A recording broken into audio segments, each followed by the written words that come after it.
అమ్మ జ్ఞాపకాలు టి కృష్ణమూర్తి యాదవ్ గారు. అమ్మ జ్ఞాపకాలు రాసినటువంటి టి కృష్ణమూర్తి యాదవ్ గారు. పాఠ్యభాగం వాళ్ళకి వెళ్తే ఈ పాఠం వచన కవిత ప్రక్రియ చెందినటువంటిది. తెలుగులోకి వచ్చినటువంటి ఈ వచన కవిత అనేటువంటిది ఆంగ్ల సాహిత్య ప్రభావంతో వచ్చింది. నవల్ కూడా అంతేనండి, ఆంగ్ల సాహిత్య ప్రచారంతోనే వచ్చింది. ఆంగ్లంలో దీన్ని ఫ్రీ వేర్స్ అంటారు. అంటే పద్య గేయాల్లో ఉన్నటువంటి ఛందస్సు కానీ మాత్రాగణాలు కానీ నియమం ఏమీ ఉండదు. మనము ఒకదాన్ని వర్ణించాలనుకుంటున్నాం, దాన్ని వర్ణిస్తున్నాం అంతే. నియమాలు అనేటువంటి ఈ లైన్లో ఎన్నే ఉండాలి, ఇట్లాంటి నియమాలు ఏమీ కూడా ఉండవు. దీనిని వచన కవితగా మనము చెప్పుకుంటాం.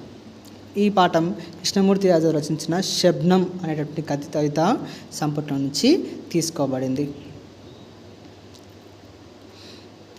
సామాన్యుని ఉచ్ఛ్వాస నిశ్వాసాలను అక్షరాలకు పొదిగి సామాన్య ప్రజల భాషలో కవిత్వం రచించిన కవి టి కృష్ణమూర్తి యాదవ్ వరంగల్ అర్బన్ జిల్లా భీమదేవరపల్లి మండలం కొత్తపల్లి గ్రామానికి చెందిన ఈయన తెలంగాణ భాషా యాసలో వచన కవిత్వం రాసిన కవులలో ఒకడు.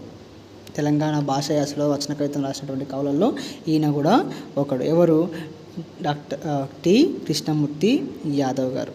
తన తొలి కవితా సంపుటి తొక్కుడు బండ అనేటువంటిది ఎవరి తొలి కవితా సంపుటి లేదా టి కృష్ణమూర్తి యాదవ్ గారి తొలి కవితా సంపుటి ఏంటి అని అడుగుతాడు.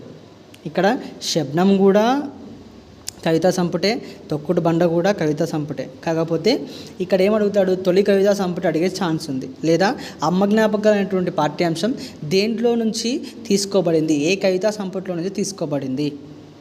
శబ్నం అనే కవితా సంపుటిలో నుంచి అది తీసుకోబడింది.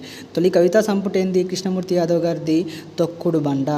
గ్రామీణ జీవిత అనుభవాలు, మధ్యతరగతి జీవన చిత్రణను తన కవిత్వంలో చొప్పించాడు. సరళమైన వచనాభివ్యక్తి, నిరాడంబరమైన శైలి కృష్ణమూర్తి యాదవ్ ప్రత్యేకత.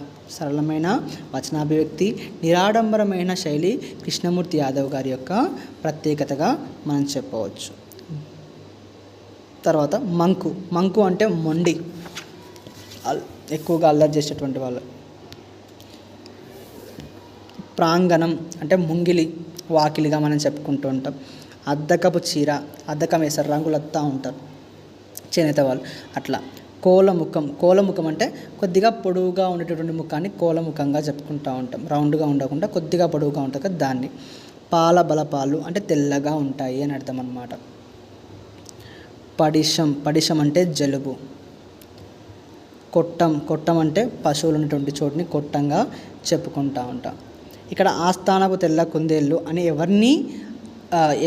వాళ్ళెవరు అని చెప్పేసి అడిగే ఛాన్స్ ఉంది. దొరల బిడ్డలు ఉంటారు కదా, వాళ్ళని ఆస్థానపు తెల్ల కుందేలుగా ఇక్కడ